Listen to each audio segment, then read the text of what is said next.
jàmbaar naaj ñu ngi leen di fay. lu indi ci làmb ji tey. suñu raq mooy bëre Pakola moo ñu indi si làmb ji waaw. tey bu ñëw tous delloo njëkkal gi nga xamante ne mooy maamam tey yaram yëpp daw tey looy wax ci loolu. waaw sant yàlla rek def na wareefam ndax noonu la làmb moom affaire cosaan la rek waaw xale bu baax la booy bu yaru la ku jox nit cër la te bëgg na bis bi yàlla na ko suñu borom suturaal rek waaw. nag 200% bi ànd ak sa grand frère muy Ama Baldé ngeen ñëw jàppale ki nga xamante ne mooy Pakola looy wax ci loolu. waaw ñun loolu moo ñu war parce que bis moom mënut a romb bis booy seen bis mooy suñu bis ñun suñu bis mooy seen bis ah te bis gënta rëy bis sama bis ni muy toll ci man ñoom seen bis noonu lay toll ci ñoom kon ku leen ko xeebal rek yaa leen tooñ. nga ñëw fees stade ba mu fees keroog waa Pikine kontaan Sénégal kontaan adduna bi kontaan tey nga ñëw bëre bu neex yàlla def li muy def tey lan ngay wax say supporter bu delloo leen njukkal tey.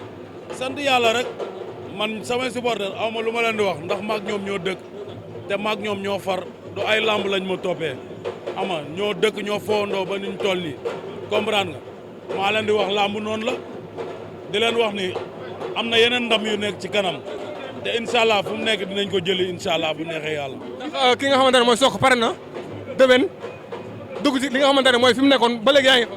non ban déwén ñun léegi suñu combat taxaw moo wax dëgg fa neex yàlla léegi suñu combat taxaw ñu ngi si kawam rek toog di xaar incha allah waaw.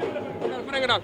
non yàgg na ñun amuñu lu ñuy waaj ak xel ñaar ndax ay xale lañ lii suñu métier la amuñ ci benn xel ñaar bilaay bu ñu wuti jee ñàkk dañuy wuti jiwaat rek jéem a am. jaajëf.